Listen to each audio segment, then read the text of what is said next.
자, 마태복음 22장 41절로 46절 합독하시겠습니다. 바리새인들이 모였을 때에 예수께서 그들에게 물으시되 너희는 그리스도에 대하여 어떻게 생각하느냐? 누구의 자손이냐? 대답하되 다윗의 자손이니이다.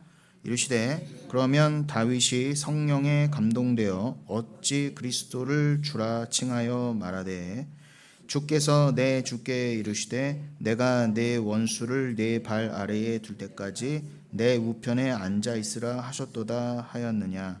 다윗이 그리스도를 주라 칭하였은즉 어찌 그의 자손이 되겠느냐 하시니 한마디도 능히 대답하는 자가 없고 그날부터 감히 그에게 묻는 자도 없더라. 아멘. 우리가 지난 시간에 이사야서 이제 10장 18절이 본문이었지 않습니까?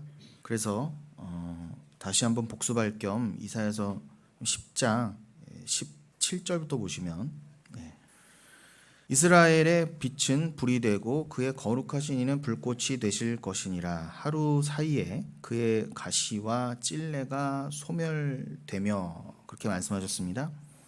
가시와 찔레 이것은 옛날 성경의 표현을 하면 진려와 형극 이런 거죠.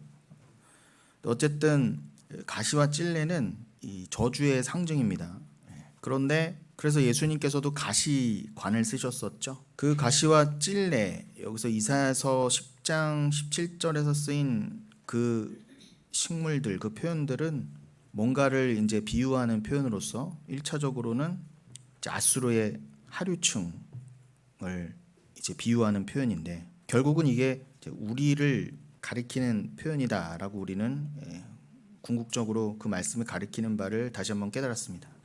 그래서 하나님은 소멸하는 불이시다라고 율법에서도 밝히 말씀하셨는데 이 이사야서 예언서에서도 하나님께서는 거룩하신 분이시면서 그는 곧 불꽃이다 그랬습니다.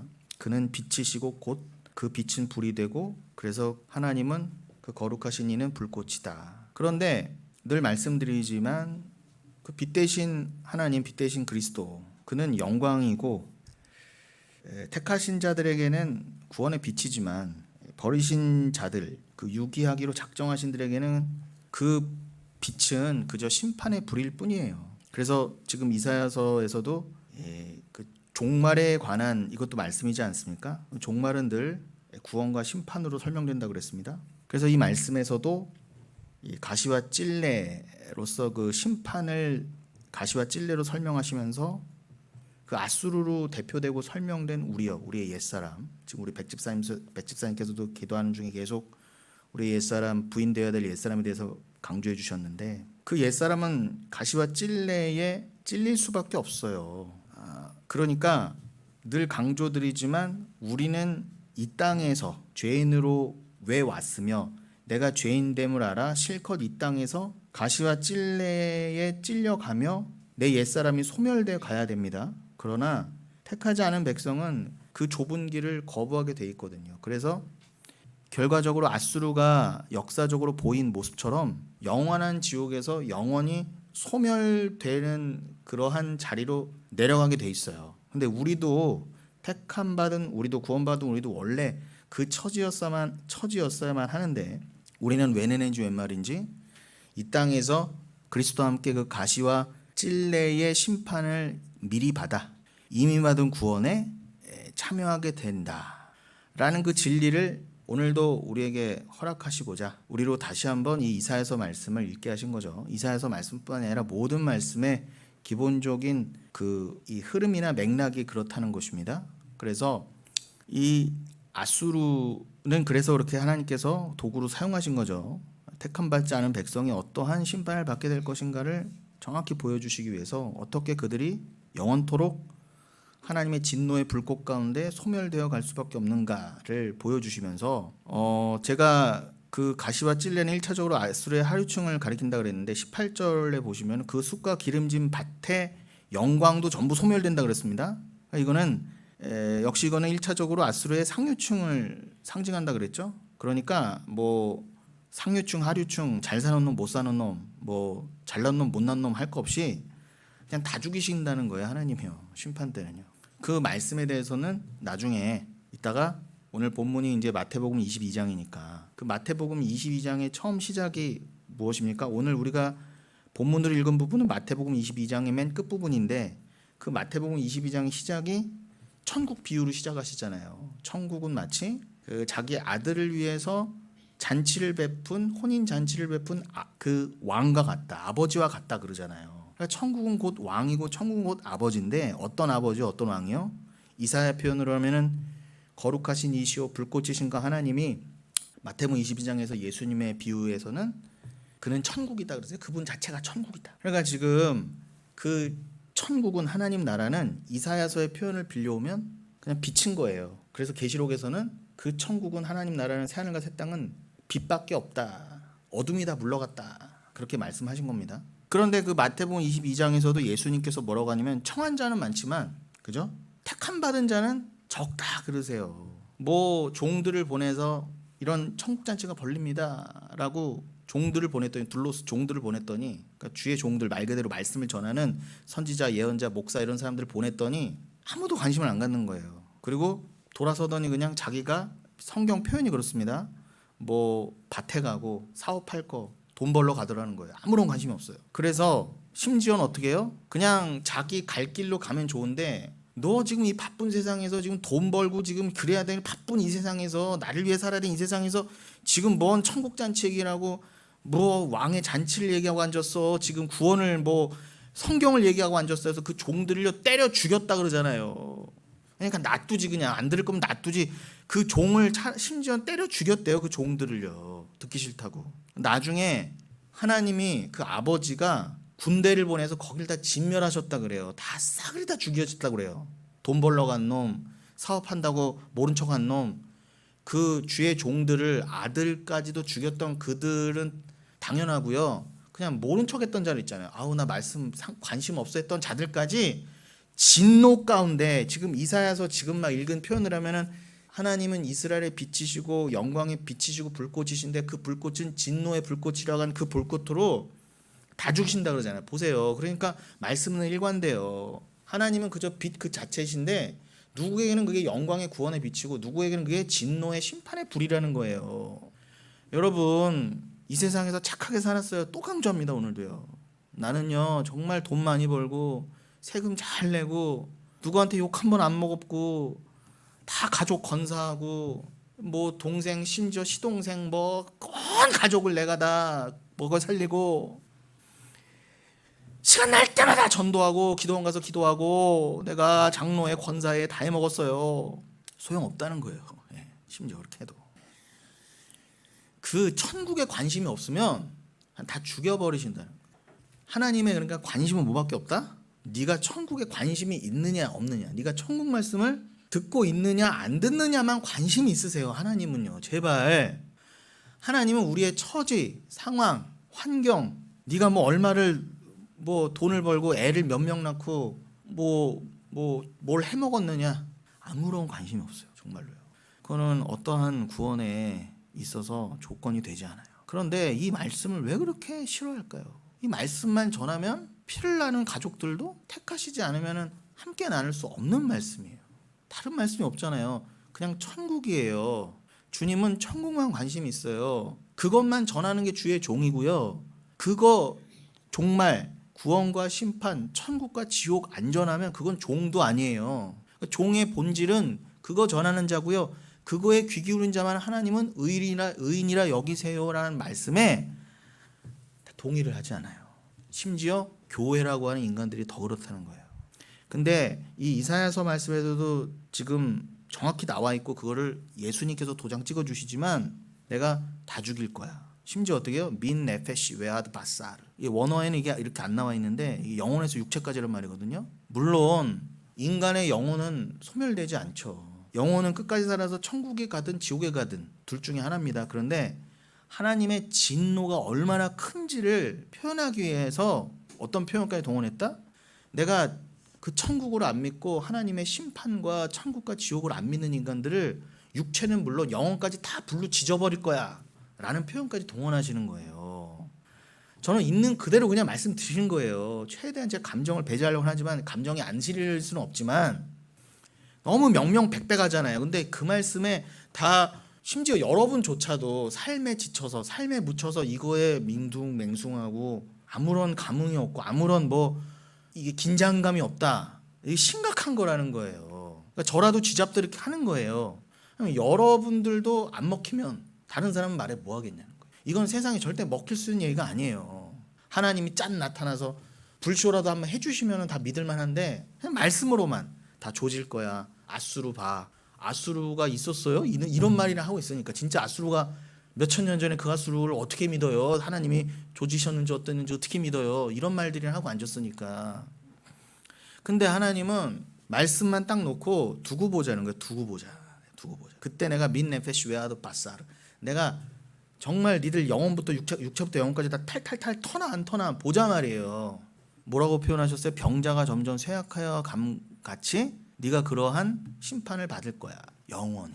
그러면서 지난주 본문이 그 19절이었죠. 이사야서 10장 19절. 그의 숲에 남은 나무의 수가 희소하여 아이라도 능히 계수할 수 있으리라. 늘 일관돼요. 말씀은 남은 나무 쇠아르 에트 땅에 남은 나무 남은 자라고 할 수 있죠. 이사야서 6장에서도 남은 그루터기 나무로 표현하셨으니까. 근데 그 그루터기가 그러니까 나무가 잘리고 그루터기만 남아서 이건 다 썩은 것 같아. 절대로 여기서 새싹이 날 수 없을 것 같아요. 근데 하나님은 그런 가운데서도 싹을 돋게 하시더라. 불가능 중에 하나님은 전부 다 지옥인데 그 중에서 반드시 살릴 자는 살리신다예요. 있다는 거예요. 극소수지만. 마치 썩은 고목나무 그루터기에서 새싹이 전혀 안 날 것 같은데도 하나님이 싹을 틔우시는 것처럼 택한 자는 아무리 불가능한 중에서라도 반드시 건지신다예요. 근데 극히 적다. 뭐라고 표현했어요? 아주 아이라도 어린 아이라도 하나 둘 셋 넷 몇 개 셀 수 없는 그런 셈법이 약한 아이라도 셀 수 있을 정도로 극히 희소한 수만 남는다 그러는 거예요. 거의 없어요, 여러분. 거의 없어요. 여기 우리 영흥교회만 해도 엄청난 숫자인 거예요. 이 말씀에 비하면. 저는 정말 여기 계신 분들이라도 다 정말 그 남은 자에 속았으면 좋겠어요.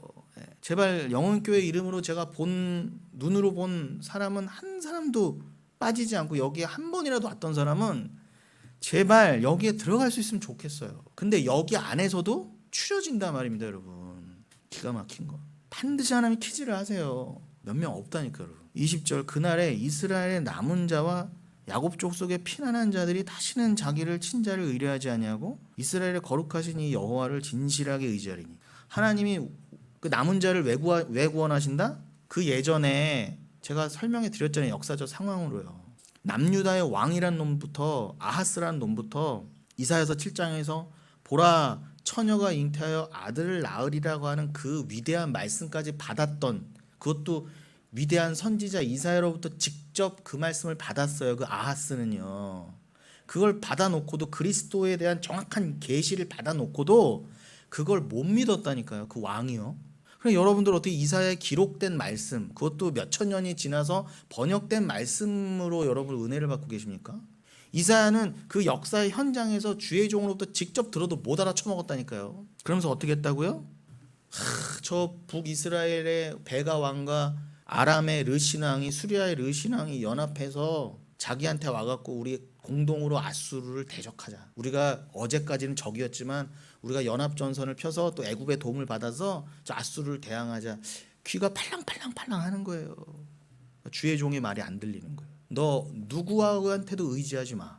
하나님만 의지해가 답이었어요. 그게 보라 처녀가 잉태하여 아들을 낳으리라의 말씀에 담긴 뜻이었다니까요. 아하스야 너 주만 바라봐. 절대 인본주의적으로 세상 바라보지 말고 주변을 바라보지 마. 그랬는데 그 주의 종의 말을 절대 안 들었어요. 그래서 이사야가 선포하는 거예요. 그러한 흐름 가운데 딱 10장도 6, 7, 8, 9장 뒤잖아요. 제가 지금 말씀드린 역사적 상황 바로 직후에 떨어진 말씀이란 말입니다. 하나님께서 저 유다 왕인 아하스도 안 된 일이었어요. 유대인의 왕도 안 된 문제였어요. 그런데 택한 자는 만세전에 반드시 택한 자는 이 땅에서 뭐 이방인으로 살건 어떤 처지에 살았건 하나님이 택한 백성은 결국 하나님이 자기 부인을 이루어내 가시니 그 자기 부인의 표현이 뭐예요? 이사야서 지금 10장에서는 그 남은 자는 그 아하스 왕처럼 이제 더 이상 주변의 그런 열강이나 인본주의를 의지하지 않고 자기 힘을 의지하지 않고 자기 꾀와 지혜를 의지하지 않고 여호와만을 진실하게 의지하게 되리니 그러잖아요. 그러니까 하나님이 우리를 구원하시고 자기 부인시키신 이유는 딱 하나예요. 니들 믿지 말라는 거예요. 나만 의지하라는 거예요. 그거 외에는 우리에게 원하신 게 없어요, 여러분. 21절 남은 자 곧 야곱의 남은 자가 능하신 하나님께로 돌아올 것이라. 보세요. 하나님의 의지가 담겨 있잖아요. 이건 반드시 이루어질 일이에요. 여기서 돌아올 것이다. 돌아오다가 슈브로 돼 있다고 그랬죠. 슈브. 이게 우리나라 성경에서 또 회개하다라고 번역된 단어라고 말씀드렸잖아요. 그러니까 지금 그 21절은 하나님께서 그들을 회개시키실 것이다라고 읽으셔도 좋아요. 그러니까 회개는 하나님 것이라는 겁니다. 회개도. 아니 회개해야 구원받잖아요. 그럼 구원받으려면 믿음이 있어야 되잖아요. 그럼 회개도 믿음이 있어야 되는 겁니다. 믿음은 하나님 거라면서요. 회개도 하나님 거예요. 내가 하는 회개가 없다니까요. 근데 왜 오늘날 저 이상한 교회들, 파생된 교회들은 둘째치고라도 왜 정통이라고 하는 개혁주의에서들부터 내가 회개한다고 그래요. 왜 회개기도 하냐고 닥달하면서 내가 돌아간다 그러고 내가 잘못했다 그러고 주님 뭐 어쩌고 저쩌고 회개기도 하라고 했더니 반성기도 하고 앉았어요. 죄송합니다 주님, 오늘 또 부부싸움 했습니다. 또 술 담배 했습니다. 이따위 거이나 하고 있어요. 그럼 회개가 아니라는 것이죠. 성경에서 말하는 회개는 하나님만 의지하게 하시기 위해서 하나님이 택한 자를 하나님 측으로 돌이키게 하시는 것, 그것을 예수님께서 누가복음 15장에서 16장으로 이루어지는 그 비유들 덩어리, 5개의 비유지만 덩어리로서 던져주신 회개에 관한 비유들이 뭐였죠? 뭐 그게 10드라크마 비유, 99마리, 한 마리의 잃은 양 비유, 뭐 또 탕자 비유, 불의한 청지기 비유, 또 거지 나사로의 비유까지 이어지는, 그게 다 회개에 관한 비유들이었잖아요. 성경을 그렇게 이해하셔야 된다는 거예요. 그러면 지금 말씀드린 누가복음의 내용들은 우리가 수시로 나눴었고 뭐 늘 나누어도 부족하지만 오늘은 좀 이 슈브, 이 어차피 히브리어로 지금 회개라는 것을 나눴으니까 구약 중에서 이 슈브가 쓰인 부분을 한 용례를 2군데 정도만 보고 넘어가면 여러분들이 더 정확하게 이해하실 수 있다는 거죠. 그래서 한 군데가 신명기 30장 1절로 4절입니다. 특별히 신명기 30장은 제가 로마서 10장 하면서 몇 번 언급했던 장이기 때문에 여러분들에게 그나마 좀 익숙한 곳이기 때문에 제가 30장을 예로 또 든 거예요. 자, 이 신명기 30장 1절로 4절 열어주세요. 안 넘겼습니까? 제가 깜빡했나 봐요. 제가 읽어드릴게요. 신명기 30장 1절로 4절 맨 첫 부분. 내가 너에게 진술한 모든 복과 저주가 너에게 임함으로 네가 네 하나님 여호와로부터 쫓겨간 모든 나라 가운데서 이 일이 마음에서 기억이 나거든. 승영아, 그러면 요거는 내가 지금 읽고 있을 테니까 말라기 3장 7절로 12절을 좀 미리 찾아놔 주시겠습니까? 제가 요 부분은 이제 급하게 원고를 넘기면서 요 부분을 제가 자막 처리할 부분을 제가 못 넘긴 것 같아요. 예, 그거를 제가 말라기는 신명기 30장을 먼저 읽고 넘어갈게요. 자, 신명기 30장 1절로 4절 읽고 있는 중이었습니다. 내가 너에게 진술한 모든 복과 저주가 너에게 임함으로 네가 네 하나님 여호와로부터 쫓겨간 모든 나라 가운데에서 이 일이 마음에서 기억이 나거든. 너와 네 자손이 내 하나님 여호와께로부터 돌아와 내가 오늘 네게 명령한 것을 온전히 따라 마음을 다하고 뜻을 다하여 여호와의 말씀을 청종하면 내 하나님 여호와께서 마음을 돌이키시고 너를 국률이 여기사 포로에서 돌아오게 하시되 내 하나님 여호와께서 흩으신 그 모든 백성 중에서 너를 모으시리니 네 쫓겨간 자들이 하늘가에 있을지라도 내 하나님 여호와께서 거기서 너를 모으실 것이며 거기서부터 너를 이끄실 것이라. 보세요. 제가 말씀드린 대로 하나님은 우리가 어디에 있든지 그 남은 자, 구원하기로 작정한 자는 이 신명기서의 표현으로 하면은 30장 4절의 표현으로 하면은 그 사람이 저 하늘가에 가 있든지 시편 139편의 표현으로 하면 다윗의 시편의 표현으로 하면 네가 새벽 날개 치며 바다 끝에 가서 거하든지 저기 음부에 스올에 내려가 있든지 저 하늘 끝에 올라가 있든지 어디 가 있더라도 하나님이 데려오신다 그러잖아요. 구원시키려고 하나님이 하신다 그러잖아요. 마치 99마리의 자신과 상관없는 양은 다 버려두고 난 쟤네들 몰라. 필요 없어. 죽든지 말든지 아무 소용없어. 나는 내가 택한 한 마리 양만 찾아가. 그걸 이해 못하는 거야, 인본주의자들이요. 99마리 왜 버려 도대체? 왜 버려? 뭔 죄가 있다고 버려? 택하시지 않은 게 죄라니까요. 죄에 있다는 증거라니까, 여러분. 그냥 죄 그대로. 근데 그 한 마리는 99마리보다 나은 게 없어요. 오히려 더 못 났을 수 있어요. 뭐 오죽 못 났으면은 99마리끼리 잘 뭉쳐 있는데 한 마리는 도대체 어디 간 거야, 이거? 도태된 거잖아, 어디에. 아주 작던지 이건 뭐 팔아먹을 수도 없고 이거 뭐 비실비실할 거 아니에요, 한 마리가. 그런데 하나님은 그 한 마리에만 관심이 있는 거예요. 그 한 마리가 예를 들어 저 하늘 끝에 우주 끝에 가 있더라도 하나님은 데려오실 수 있다 그러잖아요. 우주 끝에 가 있어도 데려오실 수 있는데 지구에 어디 뭐 오지에 가 있다, 저기 뭐 해남 땅끝말에 가 있다, 저기 뭐 어디 가 있다, 사막 끝에 가 있다 하더라도 상관이 없는 거예요. 근데 중요한 거는 지금 이러한 지금 맥락 가운데 1절로 다시 돌아가면은 신명기 30장 1절에 뭐라고 되어 있다고요? 내가 너에게 진술한 모든 복과 저주가 너에게 임함으로 네가 네 하나님 여호와로부터 쫓겨간 모든 나라 가운데서 이 일이 마음에서 기억이 나거든. 지금 겉으로는 네가 지금 하나님의 율법의 말씀을 오해하여서 깨닫지 못해서 네가 선민이라고 하면서도 우리 아까 그 이사야서 10장의 배경처럼 뭐 아수르 같은 나라에 끌려가더라도 나중에는 바벨론에 의해서도 끌려가죠. 이스라엘이 역사적으로 끌려갔잖아요.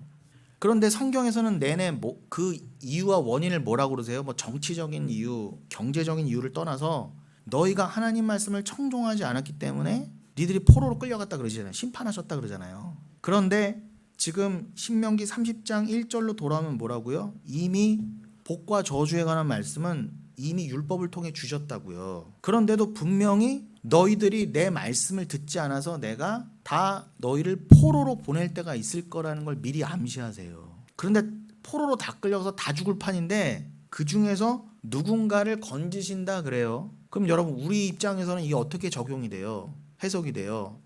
우리가 다 죄인으로서 하늘에 있던 참 이스라엘인데 이 땅에 포로로 다 내려와 있어요. 지금 에베소서의 표현 같은 데 가면 어떻게 해요? 우리는 다 공중 권세 잡은 자의 그늘 아래서 마귀의 종노릇하며 마귀의, 심지어 예수님은 너희들의 아비는 마귀다라고 그랬어요. 우리는 이 세상에서 마귀처럼 살던 자예요. 포로 중에 포로의 모습으로 살던 자들이라고요. 그 연상이 되지 않으세요? 그 신명기 30장 1절을 봐도 역사적 이스라엘이 아수르나 바벨론 같은 이방에 끌려가서 거기서 고초를 겪고 그 중에서 택한 아주 일부 그들이 돌아와서 성전을 다시 재건했던 것처럼 하늘에서 쫓겨온 우리가 바로 원래는 저 택함 받지 않은 자들과 함께 영원한 지옥에 떨어져도 아무 할 말 없는데 하늘에서 이미 교회로 딱 지정되었던 자들은 이 땅에 마치 포로처럼 내려와서 고난과 환난을 겪고 난 다음에 마치 그 예전에 역사적 이스라엘이 70년이 끝나자 돌아가서 성전을 재건했던 것처럼 너희가 그 예수를 품어 구원의 때가 되면 이 땅에서 성령을 받기로 작정한 그때가 그날이 되면 너희가 그 예수를 성령을 통해 믿어 그 예수의 영이신 성령을 마음에 품어, 그건 새 언약의 말씀이기도 했죠. 너희가 그 새 언약에 따라서 너희 마음이 다 돌 같은 마음이 걷어지고 너희 마음에 은혜가 새겨지는 곧 예수가 너희 마음에 거하시게 되면 너희 자체가 재건된 성전이야 라고 하는 말씀을, 영적인 말씀을 가리키는 바였잖아요. 그 모든 역사적 사실들은요. 그런데 그러한 것들을 다 이렇게 한꺼번에 이해하는 중에, 그러니까 여러분들이 이런 것들을 다 장착하고 계셔야 말씀이 입체적으로 다가오는 거예요. 그러면서 뭐라고 했다고요? 역사적으로는 니들이 포로로 끌려가 있을 때 그 포로로 끌려갔던 놈들 중에 극히 일부가 돌아와서 성전을 재건하게 됐다고 그랬잖아요. 그 남은 자, 그들도 남은 자라고 표현하셨거든요. 그들의 마음에 무슨 일을 계획하시고 행하셨다는 거예요? 또 행하실 거라고 미리 신명기에서부터 벌써 말씀하신 거예요? 마음에서 기억이 나거든. 너희가 포로로 끌려간, 즉 우리도 이 땅에 내려와서 내가 교회인지 이게 무슨 성도인지도 모르고 그냥 지옥 갈 놈들하고 똑같이 살아가던 너희 마음에 하나님이 역사할 때가 있을 거라는 거예요. 그게 뭐라고요? 마음에서 말씀을 기억나게 할 거라는 거예요. 아니 지금 보시면 내가 마음에서 기억하는 거 아니에요? 그런 거 아니잖아요. 성경 전체의 맥락이 하나님이 회개의 주관자이시고 하나님이 구원의 주관자이시라면 하나님이 그 마음을 일으키셔서 변화시키셔서 그 마음의 말씀을 기억나게 하신 게 맞는데, 혹시라도 여러분들이 에이 그래도라고 생각하실까봐 제가 증거를 더 대드리면 요 마음에서 기억이 나거든이 원어에 보면은 슈브라고 돼 있단 말이에요. 슈브가 무슨 뜻? 돌이키다. 그런데 우리 성경에서는 생명기 30장 1절은 돌이키다라고 번역을 안 하고 마음에서 기억이 나거든이라고 했단 말이에요. 그럼 슈브는 하나님 거라고 우리가 배웠잖아요. 지금도 회개 슈브는 하나님이 시키시는 거구나. 그럼 마음도 하나님 거고 마음 열어주시는 것도 하나님이 하신 거고 마음판을 바꾸시는 것도 새 언약의 주인이 하나님이시고 그 새 언약의 주인 되시는 하나님만 전하는 게 새 언약 일꾼 되는 거 우리 수차례 계속 배웠잖아요.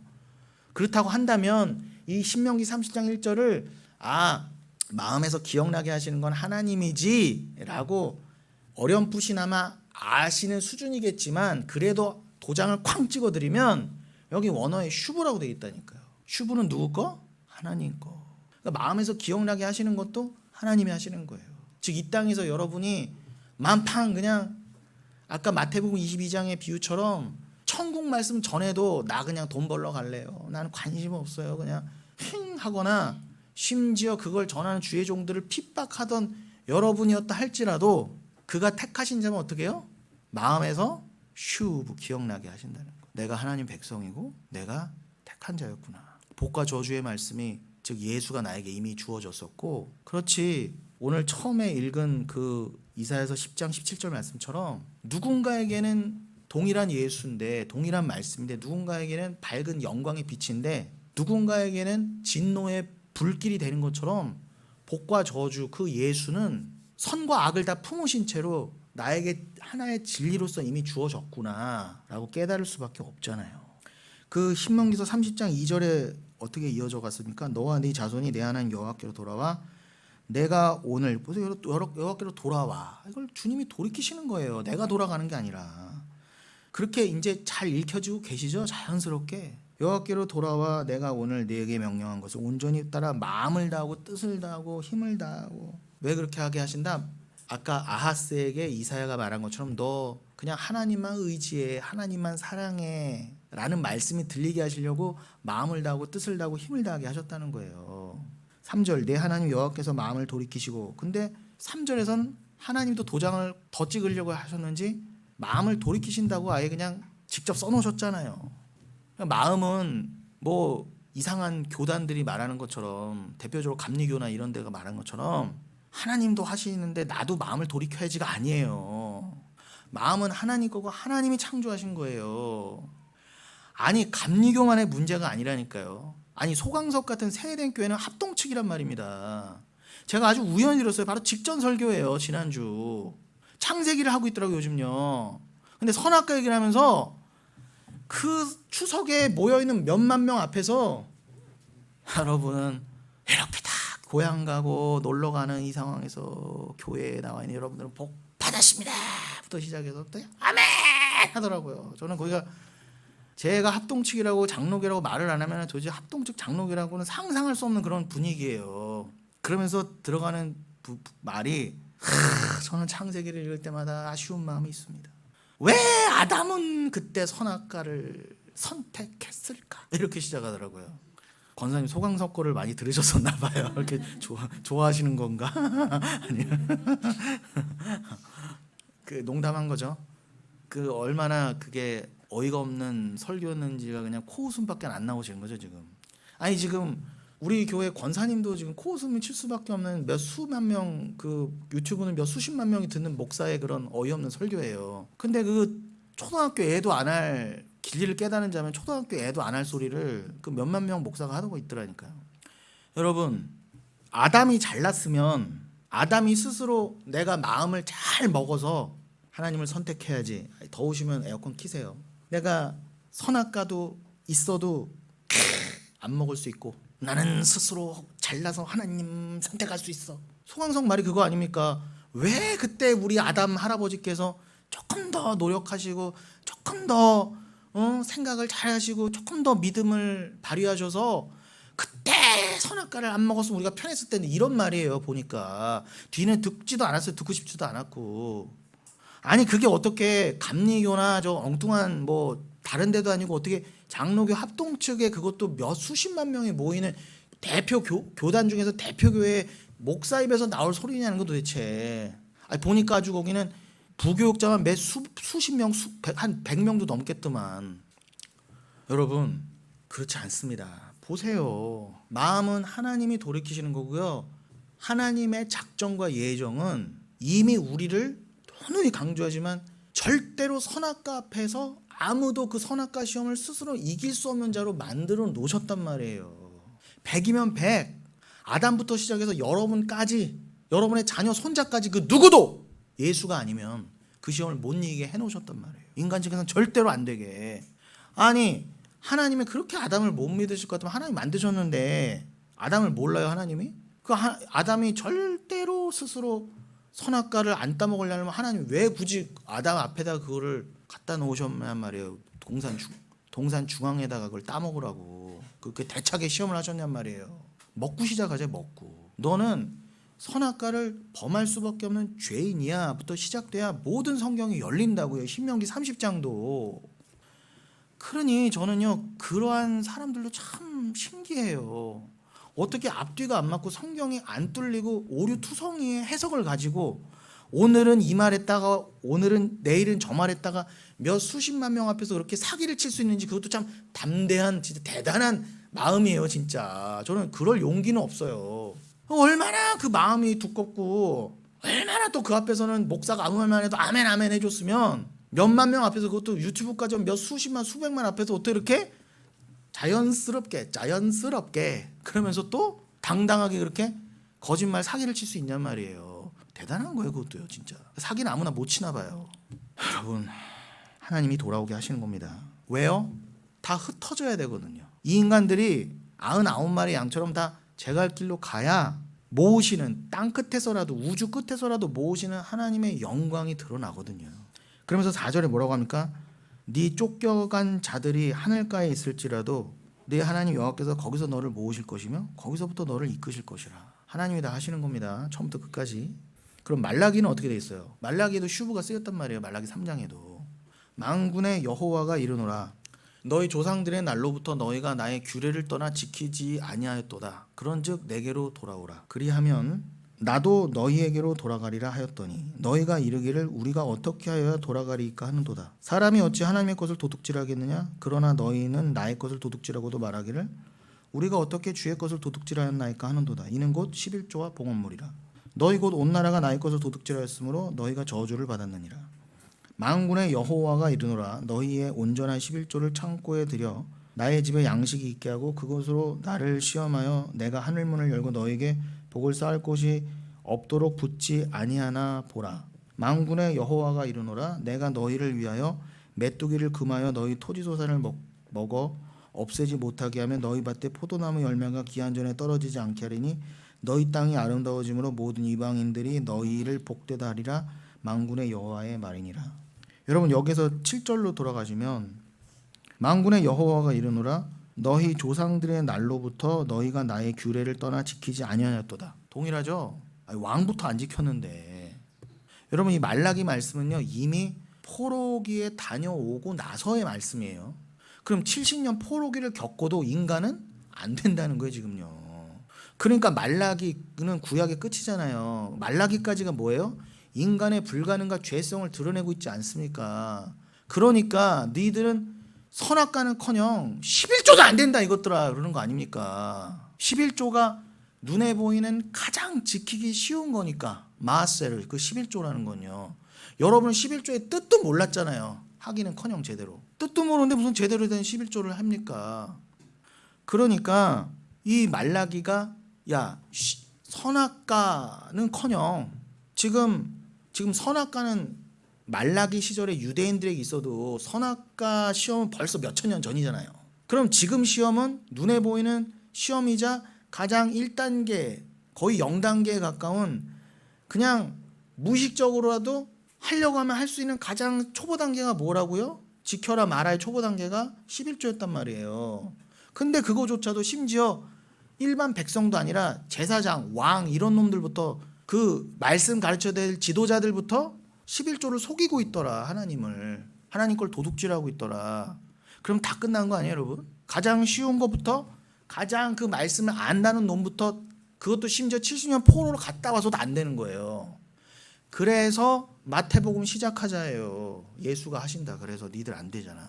그렇게 하려면 아담은 당연히 선악과부터 범하고 들어갔어야 되는데 어떻게 목사 중에 대가리라는 인간부터 그걸 부정하냔 말이에요. 아쉽다. 농담도 아니야. 농담으로도 해서는 안 될 말을 하고 있더라고요. 아쉽다는 거예요. 아무리 창세기 읽어도 그러니까 여러분 안 될 놈은요 아무리 읽어도 안 되는 거예요. 창세기를 얼마나 읽었는지 모르겠지만 여기에서 내게로 돌아오라 그렇죠. 하나님께서 그리하면 나도 너에게 돌아가리라. 여기서 돌아오라가 슈브로 돼 있어요. 회개하고 돌아오라. 그럼 다시 강조합니다. 내게로 돌아오라 했다고 그럼 그 말을 듣고 돌아갈까 말까 하는 게 인간 측에서 나올 수 있는 거예요? 없는 거예요? 안 되는 거잖아요. 그러니까 말씀을 아는 자는 하나님이 돌아오라 하신 그 말씀에 담긴 뜻은 돌아올 놈을 돌아오게 하신다로 읽잖아요. 그런데 그렇게 읽는 자는 진짜 돌아가게 돼 있다니까요. 근데 꼭 못 알아듣는 인간들이 뭐라고 한다고요? 어떻게 해야 하나님께 돌아가는 건데요? 이렇게 묻는다는 거예요. 멍청한 놈들이. 이 말이 뭐라고요? 어떻게 회개하는 건데요? 그러는 율법사가 어떻게 이웃을 사랑하는 건데요? 똑같잖아요. 그러니까 하나님이 조금만 비틀어도 못 알아먹을 인간들은 여기에 꽉 갇히는 거예요. 율법 안에. 그러니까 하나님이 이어서 말씀하신 율법과 11조에 대해서 제대로 알아들었겠어요? 당연히 못 알아먹지. 회개 안 했다고요. 못 했다고요. 안 한 게 아니라 못 했다고요. 여러분, 하나님은 택한 자에게 돌아오십니다. 슈브. 하나님이 먼저 돌아오시는 거예요. 그래서 죄인에게 예수를 먼저 보내신 거예요.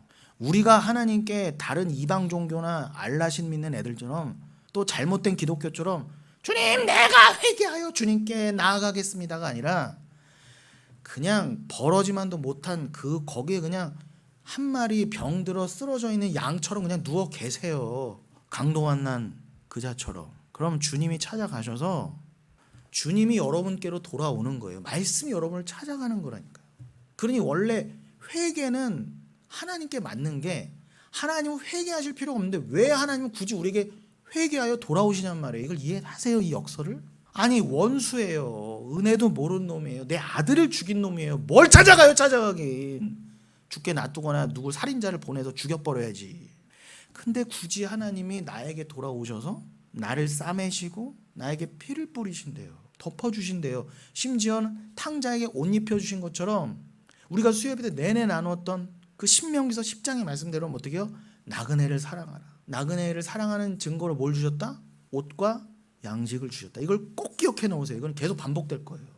그래서 먹을 양식 그 말씀과 옷, 피로 빤 그 옷, 구원의 그 예복이요. 아까 마태복음 22장의 처음 천국 비유에서는 어떤 이야기가 이어진다? 그렇게 여러분 지금 잘 따라오셔야 돼요. 지금 왔다 갔다 하고 있잖아요. 마태복음 22장에서 종들을 보내서 천국잔치 초청했더니 심지어 그 종들을 죽인 놈들까지 있었어요.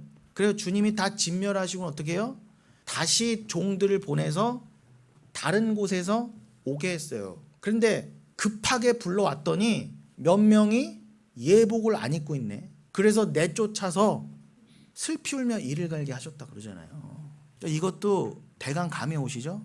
다음에 오늘 다 할 수 있을지 모르겠지만 나중에 또 얘기하겠지만 중요한 건 거기서도 예복을 그럼 내가 준비해야 되는 거야? 라고 오해할 수 있지만 오늘 설교만 들어봐도 그 예복은 내가 준비해 가는 건 대번에 알 수 있어요. 그건 또 증거를 또 더 대드릴게요. 그것도 도장을 찍어 드릴게요. 그런데 그 예복을 제가 오늘 여기까지만 말씀드린 것만 생각해도 신명기 10장에서 나그네에게 예복과 음식을 주신다 그러면 결국 그 예복, 의복, 옷도 누가 주시는 거예요? 하나님이 주시는 거예요. 내가 챙겨가는 거 아니라니까요. 그러니까 거기서 쫓겨난 놈은 뭐예요? 택한 바지 못했던 놈이었던 거예요. 여러분 명확합니다. 주님이 그 말씀이 나에게 오시는 거예요. 심지어 돌아오신다는 표현을 하세요. 아니 죄 있는 놈이 회개하여 돌아오는 건데 왜 죄 없으신 하나님 우리에게 돌아오셔야 돼요?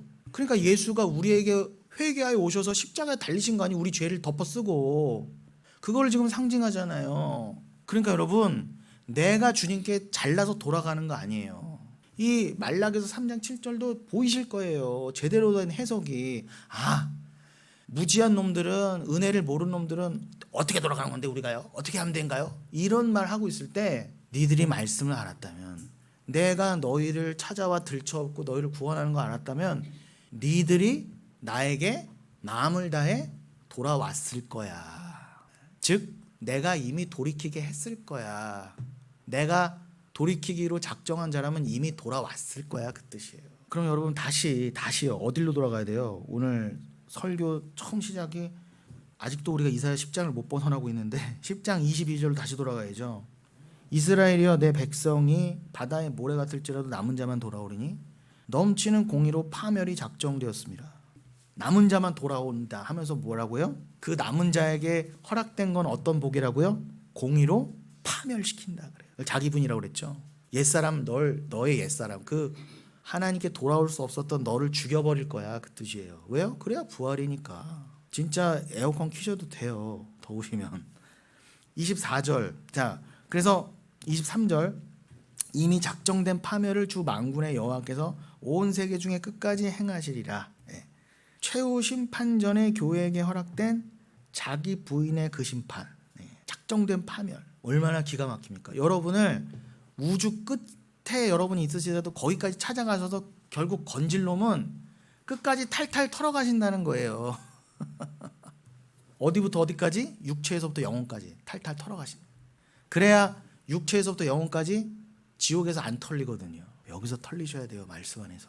이왕 털리는 거 화끈하게 털리세요. 근데 여러분 그게 고난이에요. 여기서 털리는 건 너무 자존심 상하고 힘들어요. 아니 몸이 힘들고 뭐 마음이 힘들고는 둘째 문제고 자존심이 너무 상해. 내가 세상 앞에서 왜 이렇게 털리면서 이렇게 약한 놈으로 그냥 은혜만 붙잡아야 되는 놈으로 그냥 이렇게 모자란 놈으로 왜 드러나야 되는지 도대체.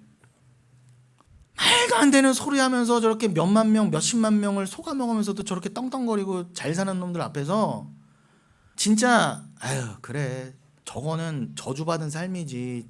그래 저거는 하나님 다 저것도 예비하신 삶이지 하면서도 불뚝불뚝 뭐예요? 너무 자존심이 상하는 거예요. 짜증이 나고 어쩔 수가 없어요. 왜요? 내 안에 계속 내 존재가 남아있거든요. 아니 내가 아무리 내 옛사람이 살아있어도 저렇게 사기치면서까지 내가 교회 크게 하고 싶은 마음까지는 없지만 뭐냐? 아니 어떻게 저렇게 사기를 쳐먹고도 예수 팔아먹어서 잘 먹고 잘 살 수가 있는가 하는 것에 굉장히 비애감이 든다는 거예요. 근데 저 개인적으로도 그런 마음이 들어도 어떻게 해요? 그런 저의 연약함을 통해서 하나님 드러내실 바는 뭐예요? 아니 어떻게 그런 거 이렇게 민감한 인간이 그래도 어떻게 짜증내면서 와도 주일에 소리 질러도 입만 열면 그래도 반대의 말만 하는가? 이것도 신기하지 않으세요 여러분? 주님이 하신다는 거예요. 24절 그러므로 주 만군의 여호와께서 이르시되 시온에 거주하는 내 백성들아 아수르가 애굽이 한 것처럼 막대기로 너를 때리며 몽둥이로 들어 너를 칠지라도 그를 두려워하지 말라. 이걸 바꿔 읽으면 어떻게 해요?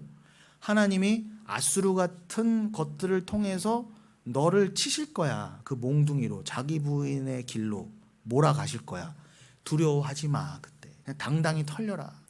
25절 내가 오래지 아니하여 내게는 분을 그치고 그들은 내 진노로 멸하리라. 보세요. 길지 않아. 내가 너는 얼른 자기 부인 딱 정한 한도까지만 내가 얼른 턴 다음에는 빨리 회복시킬 거야. 너 천국이야. 그러나 그 도구가 됐던 애들 끝까지 말귀를 못 알아듣고 백날 천날 말씀까지 읽는다고 하면서도 우리가 하나님께 어떻게 돌아가는 건데요? 어떻게 이웃을 사랑하는 건데요? 요 따위 말만 했던 인간들 아무리 창세기 읽어도 내가 아담을 이해 못하겠다는 그런 인간들은 하나님이 진노로 멸하신다는 거예요. 이러다 저 용인시 수지구에서 쫓아오는 거 아닌가 모르겠네. 왔으면 좋겠어요. 전혀 올 일이 없어요. 전혀 유명하지 않거든요. 우리 교회야 저는. 요한계시록 6장 15절로 17절 보시겠습니다. 요한계시록 6장 맨 마지막입니다. 땅의 임금들과 왕족들과 장군들과 부자들과 강한 자들과 모든 종과 자유인이 굴과 산들의 바위 틈에 숨어 산들과 바위에게 말하되 우리 위에 떨어져 보좌에 앉으신 이의 얼굴, 여기서 얼굴이 나오죠. 프로소폰. 여러분 출애굽기 3장에 보면은 모세가 떨기나무에서 하나님을 만나잖아요. 여호와의 사자를 여호와의 사자를 만나지만 말락 아도나이를 만나지만 그 여호와의 사자는 곧 하나님이에요. 그 모세가 하나님의 영광을 봤다 그러잖아요. 아니, 하나님이시구나 이거는. 그럼 보세요 여러분. 하나님이 계시는데 하나님이 사자를 보냈어요. 그럼 그건 단순히 천사가 아니라 그것은 뭐 70인형의 앙겔로스라고 번역될 수도 있지만 그건 단순히 천사가 아니라 그 천사의 대표이시자 모든 천사를 주관하시면서 하나님의 대권자 대리자이신 말 그대로 하나님의 사자이신 예수 그리스도를 상징한다고요. 모세는 떨기나무 안에서 예수를 본 거예요. 히브리서에서도 그러잖아요. 모세가 천국 가서 예수 보고 왔다고. 살짝 비하하기 아니냐고 의심하실 분들이 혹시 있을지 모르겠지만 넘어가겠습니다. 시간이 너무 걸리니까. 그러면은 거기서 모세가 어떻게 했다 그래요? 출애굽기 3장에서 내가 하나님을 보았도다 하면서 죄인이 어떻게 하나님을 봐하면서 얼굴을 가렸다 그래요. 파님. 제가 파님과 프로소포는 몇 번 얘기했죠. 거기서도 파님이 나와요. 내가 얼굴을 가렸다. 그럼 여러분 우리는 하나님과 얼굴을 대면할 수 없었어요. 모세조차도 얼굴을 가렸다니까요. 그런데 모세가 구원받고 나서야 그는 하나님과 대면했습니다.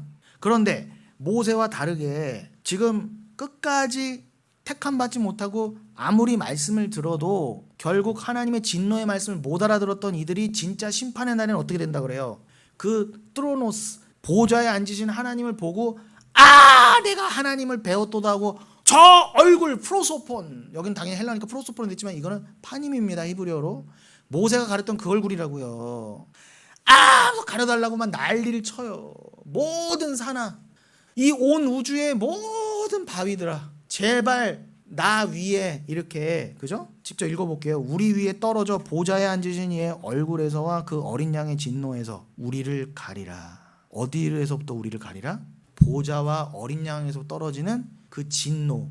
그 얼굴을 못 보는 거야. 하나님의 그 얼굴을 감히. 그 얼굴은 단순히 하나님이 눈, 코, 입이 있다는 그 얼굴이 아니라 그 파님, 프로소폰 뭐야? 하나님의 영광이라 그랬잖아요. 고린도서 4장 6절은 특별히 하나님을 아는 그 영광의 빛이 예수 그리스도의 프로소폰 그 얼굴에 담겨 있다 그랬죠. 그러니까 그 얼굴은 영광으로 읽어도 돼요. 그러니까 하나님의 영광을 딱 보고 이 죄인들은 가려달라는 거예요. 우리는 아까 이사야서 10장 또 언급합니다. 그는 밝은 빛이에요. 천국에 들어가면 우리는 빛 대신 예수와 함께 그냥 대면하고 얼굴 대면하고 그냥 빛이다 하고 좋아하는데 지옥 갈 놈들한테 그 빛이 진노의 불길이라 그러잖아요. 그런 것처럼 끝까지 지옥 떨어질 인간들은 우리가 너무 보길 원하는 거 하나님의 영광을 가려달라고, 제발 가려달라고 난리를 치는 거예요. 내가 온 세상에 돌로 다 깔려 죽어도 괜찮으니까 날 덮어라 그러잖아요. 무덤처럼 마치. 근데 안 가려진다는 게 문제예요. 그게 문제예요. 무슨 수를 써도 내가 벌었던 모든 돈을 들여서 뭘 방공호를 짓고 뭐 콘크리트로 바르고 난리 버거질 펴도 안 된다는 거예요. 그 진노에서부터는 안 가려진다는 거예요. 이 땅에서 택한 자를 자기 부인시키려고 우주 끝까지 쫓아가서 탈탈 터셨던 것처럼 주님은 버림받은 백성들은 지옥 끝까지 쫓아가서 다 털어버리시고 거기다 집어넣으신다 그러잖아요. 여러분 제가 너무합니까 이 말씀이? 이제 징그럽죠 여러분? 아직 그냥 질리지 않으세요 혹시? 여러분 복 받습니다. 행복하세요. 할렐루야 축복합니다. 이런 말만 들어도 지금 부족할 판인데 그것만 들어도 지겨운데 맨날 털린다.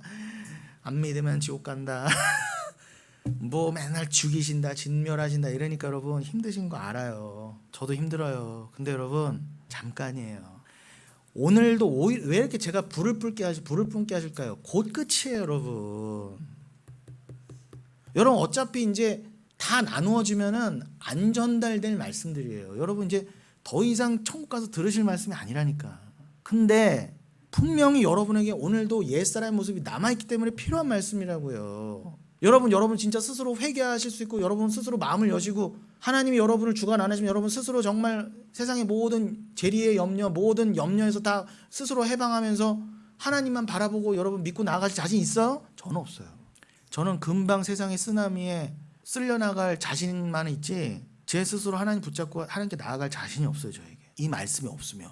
이렇게 우리가 주일 몇 주 동안 긴 시간을 들여서 이사야 33장과 그 관련된 말씀들, 이사야서 32장이라던가 신명기 10장, 스바냐서 1장, 이사야서 10장 등의 말씀을 살펴보았어요. 그리고 이사야서 이 33장을 이 큰 덩어리를 마무리하면서 33장을 이해하기 위해서 우리가 수많은 말씀들을 나누어서 왔는데 원래 가장 바깥쪽 껍질은 이사야서 33장이었다고요. 기억나시나요? 백집사님의 질문으로부터 시작됐었잖아요. 물론 이사야서 30장의 껍질 위에 또 껍질이 있지만 한 껍질을 마무리하자면 이 33장을 마무리하면서 한 군데를 더 보고 제 성격상 한 군데를 더 보고 넘어가면 마태복음 22장 언제 해? 다음 주에 해야지 뭐. 16절로 24절 열어주세요. 그래서 오늘 좀 언급했잖아요. 그러니까 여러분들이 충분히 예습하시고 읽고 오세요, 제발. 예. 통으로 다 읽고 오세요. 최소한 마태복음 22장은 통으로 다 읽고 오셔야 됩니다. 근데 지금 이제 남은 시간 쭉 가보겠지만 일단은 급해도 이사야서 34장을 마무리하는 이 단계에서 16절부터 24절은 좀 봐야 되겠다는 것입니다. 34장 맨 끝까지입니다. 16절부터. 그는 높은 곳에 거하리니 견고한 바위가 그의 요새가 되며 그의 양식은 공급되고 그의 물은 끊어지지 아니하리라. 네 눈은 그의 아름다운 가운데에서 보며 광활한 땅을 눈으로 보겠고 내 마음은 두려워하던 것을 생각해 내리라. 계산하던 자가 어디 있느냐? 공세를 계량하던 자가 어디 있느냐? 망대를 계수하는 자가 어디 있느냐? 내가 강포한 백성을 보지 아니하리라. 보세요.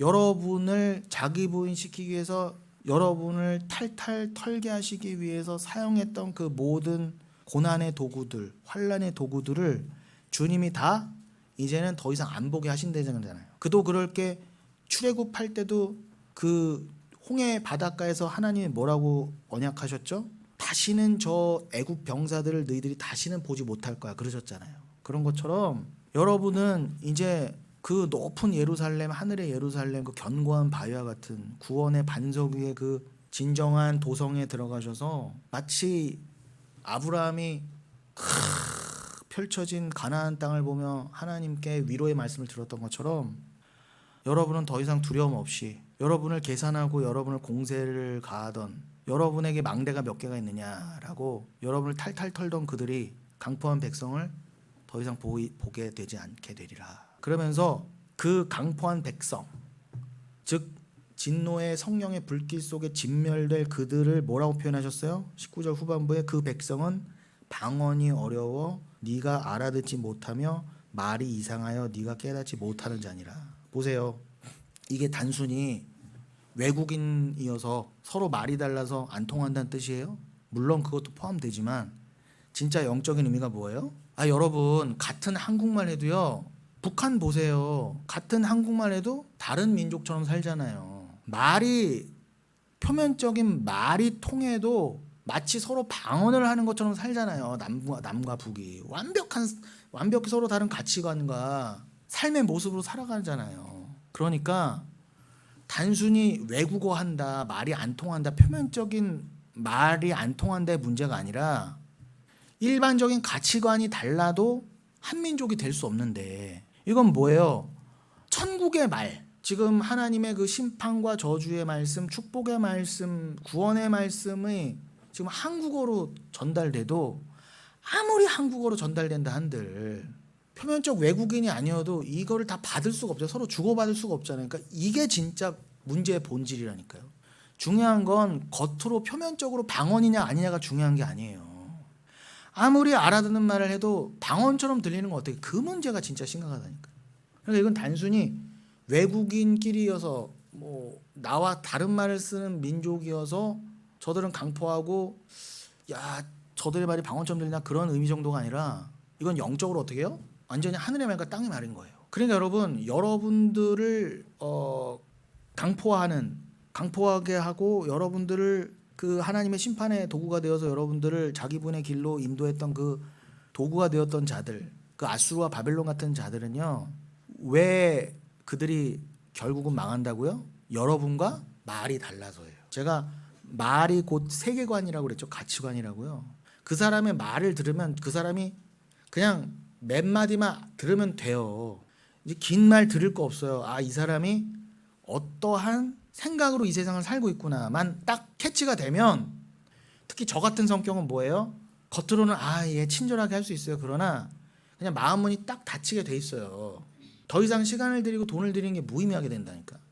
그러니까 여러분, 말이 통한다는 것, 진리가 통한다는 게 얼마나 귀한 것입니까?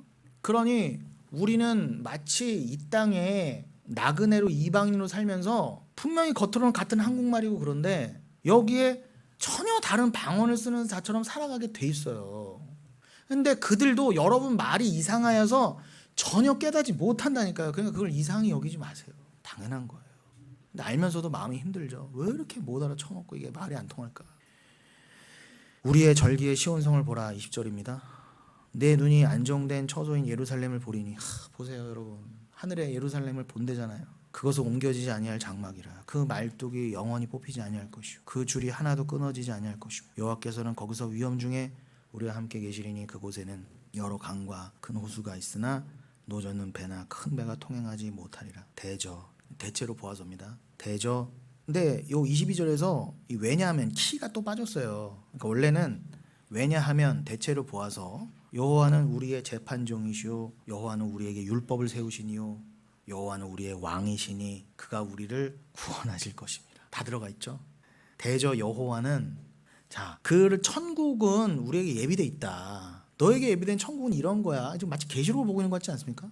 너희들의 천국은 이런 거야. 영원한 예루살렘을 설명해 주면서, 왜냐하면 너에게 어떻게 그 천국이 허락됐냐면 하나님이 바로 우리의 쇼프테노 재판장이시오 메오케케노 우리에게 율법을 세우시니 말로케노 우리의 왕이시니 또 요시에노 그가 우리를 구원하실 것입니다. 그는 재판장이시고 율법을 세우신 이시고 우리의 왕이시고 우리를 구원하시는 구원주예요. 구세주입니다. 즉 예수 그리스도. 하나님은 예수예요. 예수가 하나님이시고 내 돛대줄이 풀렸으니 돛대 밑을 튼튼히 하지 못하였고 돛을 달지 못하였느니라. 때가 되면 많은 재물을 탈취하여 나누리니 저는 자도 그 재물을 취할 것이며 그 거주민은 내가 병들었노라 하지 아니할 것이라. 거기에 사는 백성이 사죄함을 받으리라. 보세요 여러분, 진짜 병나음, 진짜 죄사함, 그래서 영원히 병들지 않고 눈물이 없는 그곳은 천국을 말하는 거지 여기서 이루는 게 아니에요. 여러분, 여기서 예수 믿는 자는 병도 안 걸리고 가난한 자 없고 병든 자 없다는 거는 궁극적으로 천국에서 해당되는 얘기지, 여기서 예수 이름 팔아가면서 복 받아 해서 주고받을 표면적인 게 아니라는 것입니다. 이거는 묵시에 관한 말씀이에요. 묵시에 관한 방언이 해석된 자만 들을 수 있는 말씀이라고요.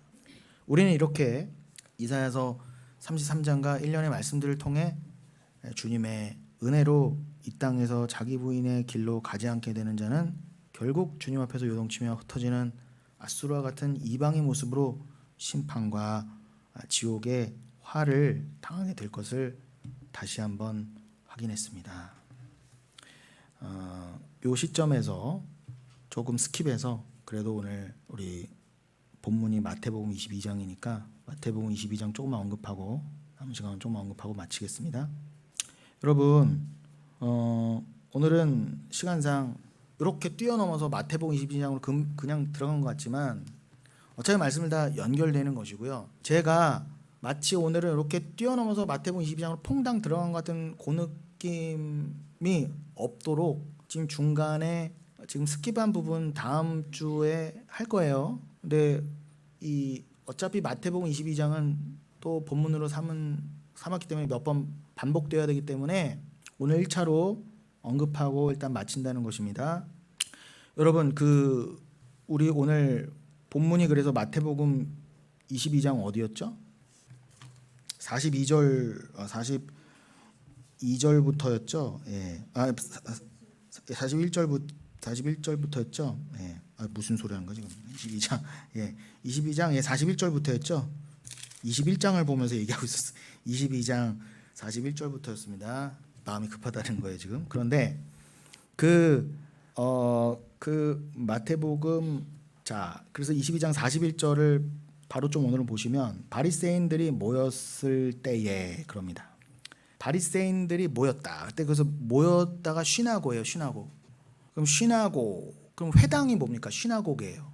그러니까 회당, 유대인들이 모이는 회당이 시나고게인데 모이다라는 동사가 시나고인데 지금 바리새인들이 그 시나고게의 모습으로 모였다는 거예요. 마치 회당에 모이듯 모였다는 겁니다. 또 그들이 6명 이상 모이는 게 또 회당이라고 했으니까 그게 그거죠. 그런데 여러분 제가 지금 이 바쁜 내용에도 이걸 왜 언급하느냐, 그 요한계시록 2장 8절로 9절에 보면 그 서머나 교회 스미르나 그 교회의 사자에게 편지하라 하면서 처음이며 마지막이며 죽었다가 살아나신 그분이 이르십니다. 이것도 제가 자막으로 못 넘긴 것 같아요. 그죠? 서머나 교회의 요한계시록 2장 8절로 9절입니다. 우리 서문선 전사님하고도 공부하셨던 그 내용이에요. 서머나 교회의 사자에게 편지하라. 그라포, 편지하라. 그라페가 또 성경이기도 하죠. 그러니까 편지가 고 성경이 맞아요.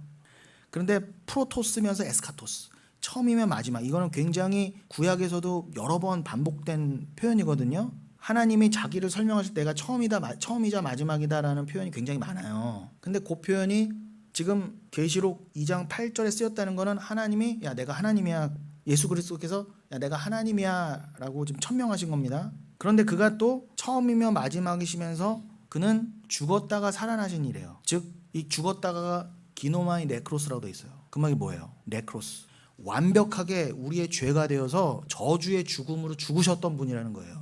기노마이가 뭐뭐 되어지다라잖아요. 하나님 뜻대로 되어짐. 그러니까 그리스도의 우리를 대신에 죄인이 되셔서 완벽히 그 저주의 재수 없는 죽음이 되신 건 하나님이 기노마이 정하신 뜻이었다는 거예요. 그래야 우리를 그 죽음에 편입시켜서 예수를 살리실 때 우리도 살리시려고. 그래서 유일하게 그 네크로스의 죽음에서, 그 저주의 죽음에서 살아나신 유일한 분이라는 거예요. 예수는. 그가 이르시되 내가 너의 환난과 궁핍을 알거니와 실상은 네가 부요한 자니라. 자칭 유대인이라 하는 자들의 비방도 알거니와 실상은 유대인이 아니요 사탄의 회당이라 그러십니다. 여러분, 자칭 유대인이라 하는 자들의, 스스로 난 유대인이다 선민이다 하는 자들이 너희 서머나 교회를 대표로 한 진짜 교회를 비방할 거야 그럽니다. 그래서 비방이 뭐로 되어 있는 줄 아세요? 블라스페미아라고 되어 있어요. 여러분, 블라스페미아는 뭐라고 배웠어요 여러분들이? 너 성령 모독하지 마의 그 모독이, 회방이 블라스페미아란 말입니다. 그러니까 이 비방은 그냥 아이고 저 교회 저것들 정도가 아니라, 블라스페미아는 원래 하나님을 모독할 때만 쓰이는 단어라 그랬잖아요. 그러니까 서머나 교회로 대표된 여러분이라고 하는 성도를 유대인들로 대표된, 유대인들은 뭐라고 했어요? 특별히 사탄의 회당이라고 했죠. 그 사탄의 무리가 진짜 교회를 향해서, 저 가짜 교회도 사탄이죠.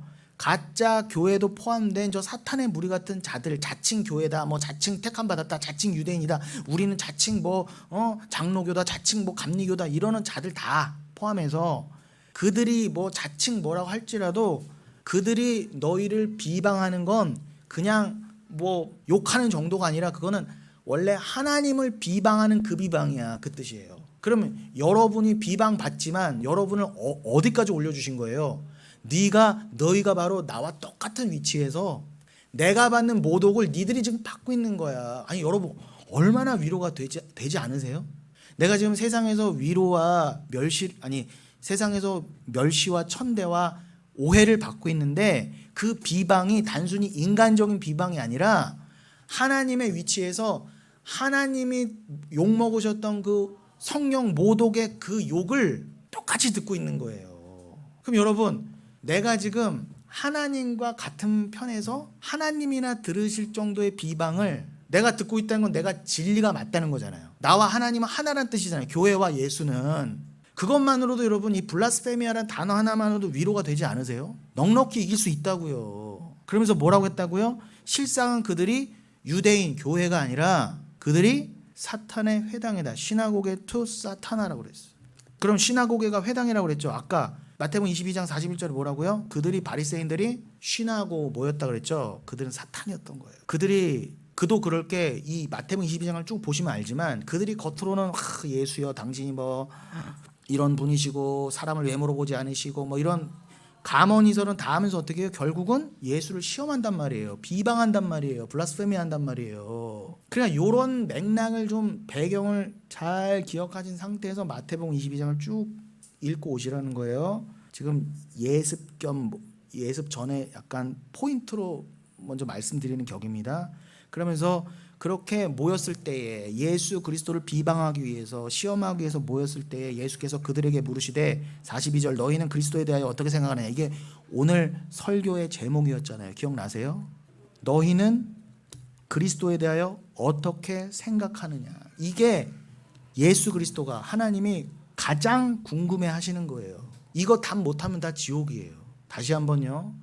설교 맨 처음에도 강조했지만 하나님 곧 예수 그리스도는 우리에게 뭐만 관심이 있으시다? 너 돈 얼마 벌었어? 너 애 새끼 몇 명 낳았어가 아니라 너가 그리스도에 대하여 어떻게 생각하느냐가 중요한 거예요.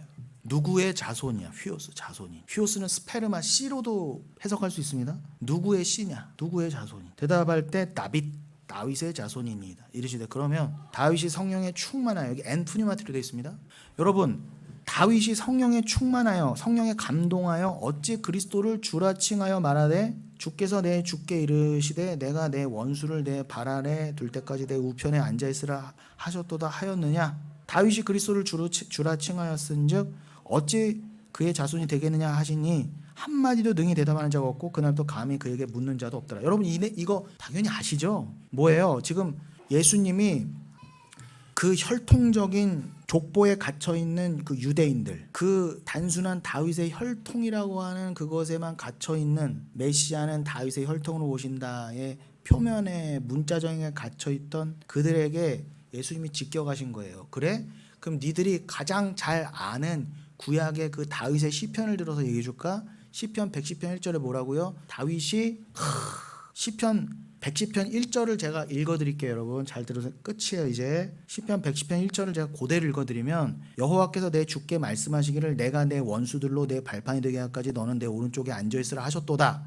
요게 다윗의 시편이거든요. 근데 그 내용이 뭐예요? 읽어드린 것처럼 다윗이 어느 날 환상 중에 보니까 다윗은 그러니까 왕일 뿐만 아니라 선지자 계시자였던 거예요. 딱 보니까 하나님 보좌가 있는데 그 하나님이 나의 주, my Lord, 그 퀴리오스에게 나의 주에게 아도나이에게 하나님이 여호와가 아도나이에게 너는 너의 원수들로 네가 발판 삼을 때까지 내 우편에 있으라 그런 걸 딱 말씀하시는 걸 본 거예요. 다윗이 삼위일체가 서로 이렇게 막 아니 다윗은 하나님과 예수밖에는 말 안 했는데요. 여기서 다윗이 말한 주가 곧 신약의 그 예수입니다.